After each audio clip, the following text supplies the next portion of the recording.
نحمده ونصلي ونسلم على رسوله الكريم أما بعد فأعوذ بالله من الشيطان الرجيم بسم الله الرحمن الرحيم يا أيها الذين آمنوا كتب عليكم الصيام كما كتب على الذين من قبلكم لعلكم تتقون وقال الله تبارك وتعالى في مقام آخر فمن شهد منكم الشهر فليصمه وقال رسول الله صلى الله تعالى عليه وسلم من صام رمضان ایمانا واحتسابا غفر له ما تقدم من ذنبه آمنت بالله صدق الله العظيم وبلغنا رسوله النبی الامی الکریم۔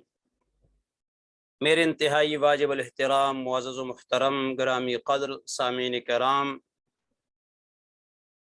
آج کے اس پروگرام میں انشاءاللہ العزیز روزہ کی فضیلت، روزے کی فرضیت اور اس کے معاشرتی اثرات پر بات ہوگی۔ روزہ فارسی زبان کا لفظ ہے، عربی میں اس کے لیے صوم، صاد واو میم کا لفظ استعمال ہوتا ہے۔ صوم کی جمع صیام ہے۔ کلام اللہ میں صیام اس آیت میں استعمال ہوا ہے، یا ایھا الذین آمنوا کتب علیکم الصیام، اے ایمان والو تم پر روزے فرض کیے گئے ہیں، کما کتب علی الذین من قبلکم لعلکم تتقون، جس طرح تم سے پہلے لوگوں پر فرض کیے گئے تھے تاکہ تم پرہیزگار بن جاؤ۔ صوم کسے کہتے ہیں؟ چپ رہنا، باز رہنا، رک جانا۔ تو روزہ سے مراد بھی کیا ہے؟ کسی بھی چیز سے رکنا اور اسے چھوڑ دینا۔ اصطلاح شرع میں روزہ سے مراد اللہ تعالیٰ کی رضا اور خوشنودی کی خاطر صبح صادق سے لے کر غروب آفتاب تک کھانے پینے اور دیگر ممنوعات سے، نفسانی خواہشات سے رک جانے کا نام روزہ ہے۔ روزہ کی فرضیت، کتب علیکم الصیام، ایمان والوں کو خطاب ہے کہ تم پر روزے فرض کیے گئے۔ روزے کا مقصد، ثمرہ، فائدہ، لعلکم تتقون، تاکہ تم پرہیزگار بن جاؤ۔ یعنی انسان جب روزہ رکھے گا تو وہ پرہیزگار بن جائے گا۔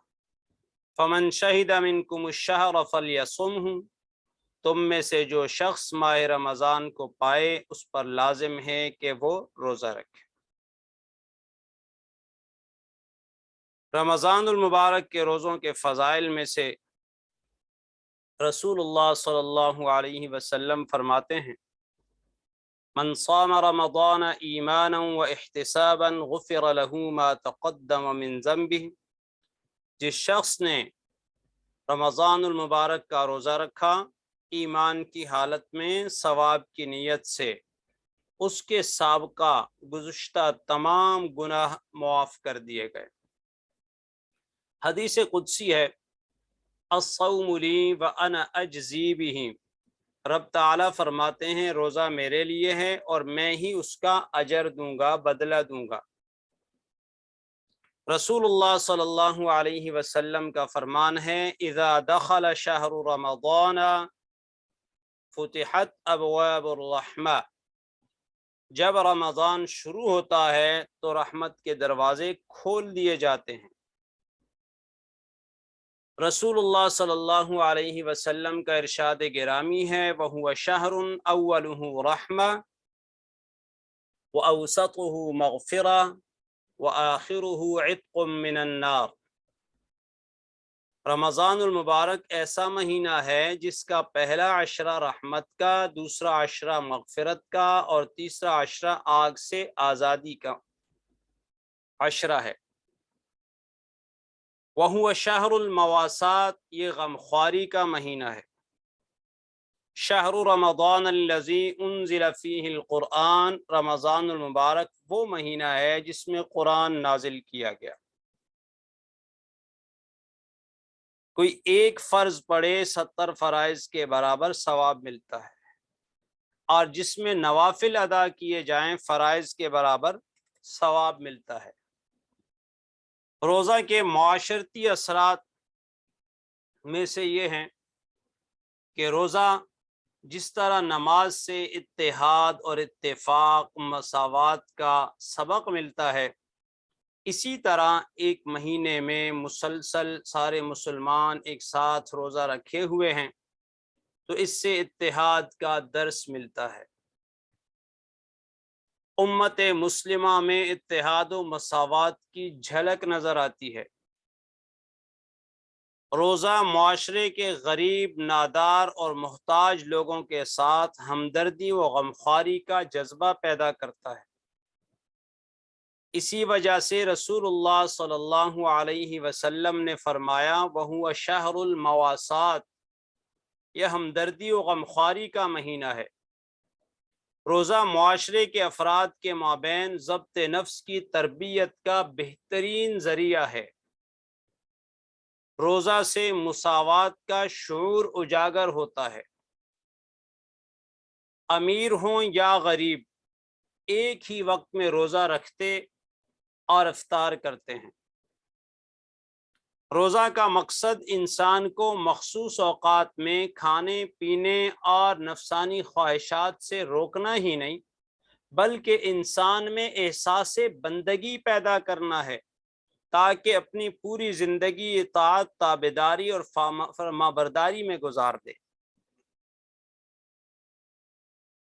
روزہ سے اعمال مضبوط اور مستحکم ہو جاتے ہیں۔